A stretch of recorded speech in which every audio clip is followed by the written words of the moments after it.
Halo, selamat pagi saudara-saudara seiman. Berkah dalam, kembali lagi bersama kami keluarga Leknarto untuk mendengarkan renungan hari ini. Renungan diambil dari Matius bab 12 ayat 38 sampai 42. Sekali peristiwa, beberapa ahli Taurat dan orang Farisi berkata kepada Yesus, "Guru, kami ingin melihat suatu tanda daripadamu." Jawab Yesus kepada mereka, "Angkatan yang jahat dan tidak setia ini menuntut suatu tanda. Tetapi kepada mereka tidak akan diberikan tanda selain tanda Nabi Yunus.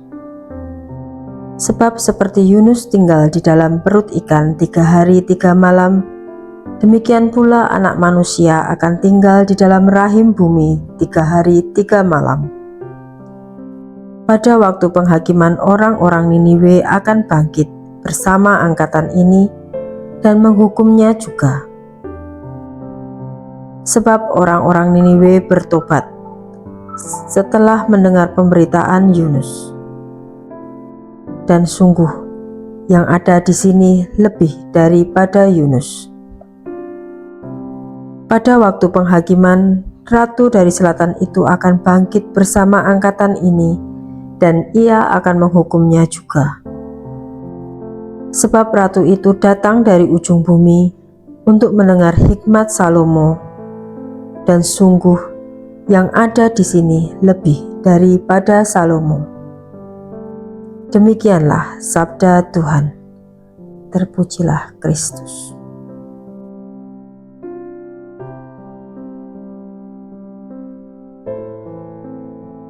Hari itu, hujan turun pelan-pelan, seperti sedang tidak yakin ingin mengguyur atau sekedar menyapa.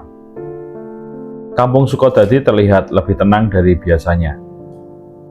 Di bawah langit mendung, Leknarto duduk di teras rumah dengan sarung digulung sebatas lutut, membaca koran bekas yang lebih sering digunakan untuk alas gorengan daripada dibaca.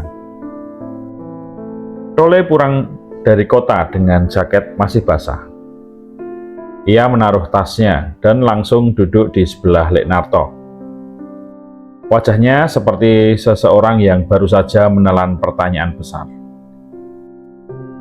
"Pak, kenapa ya hidup itu rasanya kayak nggak pernah cukup bukti? Orang-orang selalu minta tanda, minta jawaban cepat, minta mukjizat instan. Bahkan teman-temanku yang katanya open-minded saja, tetap ingin ada bukti nyata dari segala sesuatu."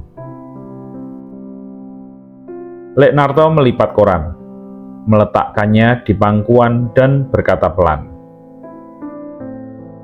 "Dunia ini kebanyakan pengen tanda, tetapi jarang yang mau tanda-tanda.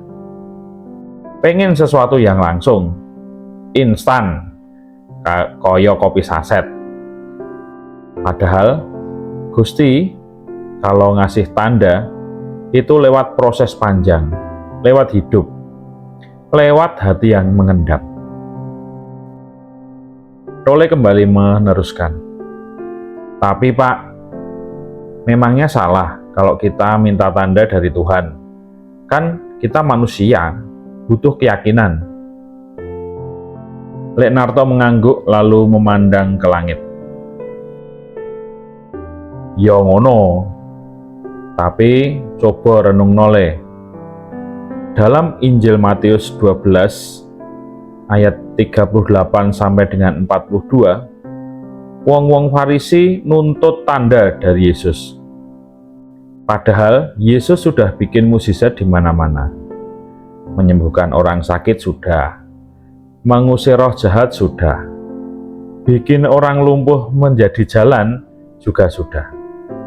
Tetapi mereka tetap minta tanda dari langit." "Kenapa seperti itu ya Pak ya?" tanya Tole. "Karena mereka nggak benar-benar pengen percaya. Mereka bukan butuh tanda, mereka cuma nyari alasan buat menolak. Keduanya diam sebentar. Hujan mulai merintik lagi, kali ini lebih jelas. Lek Narto kemudian melanjutkan. Makanya Yesus bilang, tidak akan dikasih tanda selain tanda Nabi Yunus yang 3 hari di perut ikan. Kayak Yesus nanti, 3 hari dikubur sebelum bangkit. Artinya, tanda paling besar dari Tuhan itu bukan langit kebuka atau petir menyambar, tetapi kebangkitan, kesetiaan yang bertahan di tengah gelap. Tole merenung. Jadi, iman itu bukan soal lihat dulu baru percaya, tapi percaya dulu baru nanti mengerti. Ngono, Pak? Betul, kata Lek Narto sambil menyeruput wedang jahe. Kaya petani yang nanam padi. Dia nggak minta tanda dari langit tiap hari, tapi dia percaya benih itu bakal tumbuh. Karena dia ngerti cara kerja alam, dan dia percaya Sang Pencipta. Tole tertawa kecil. Kalau anak zaman sekarang, Pak, baru nanam 5 menit kemudian sudah bertanya, kok belum panen? Lek Narto tergelak. Yo ngono kuwi le. Padahal tanda paling nyata dari Tuhan seringkali hadir bukan lewat kejadian luar biasa, tapi dari kesetiaan kita menunggu, bertumbuh, dan tetap baik meski belum lihat hasilnya. Nah, saudara-saudaraku, refleksi dalam Injil Matius bab 12 ayat 38 sampai dengan 42 ini, Yesus mengecam generasi yang menuntut tanda tetapi menolak untuk percaya. Ia menyebut tanda Yunus, 3 hari di dalam perut ikan besar, sebagai lambang dari misteri penderitaan dan kebangkitannya. Iman bukanlah kalkulasi. Ia bukan kontrak yang mensyaratkan bukti sebelum komitmen. Iman adalah benih yang ditanam dalam hati yang sabar. Tuhan tidak selalu memberi kilat dari langit untuk meneguhkan kita. Ia lebih sering hadir dalam kesetiaan sehari-hari, saat kita memilih tetap mencintai, tetap jujur, tetap berharap. Dan ketika kita bertanya, Tuhan, mana tandamu? Barangkali Tuhan membalas, lihatlah hidupmu yang masih bernafas, itulah tandaku. Sekarang jalani, nanti kamu akan mengerti. Di sore itu, di bawah rintik hujan dari bunyi kodok sawah, 2 orang duduk berbagi perenungan. Tak ada tanda ajaib, tapi ada keheningan yang membuat hati mereka hangat. Dan di sanalah mujizat itu diam-diam terjadi. Demikianlah, saudara-saudaraku, permenungan dari keluarga Lek Narto. Sampai jumpa di lain kesempatan dan berkah dalam.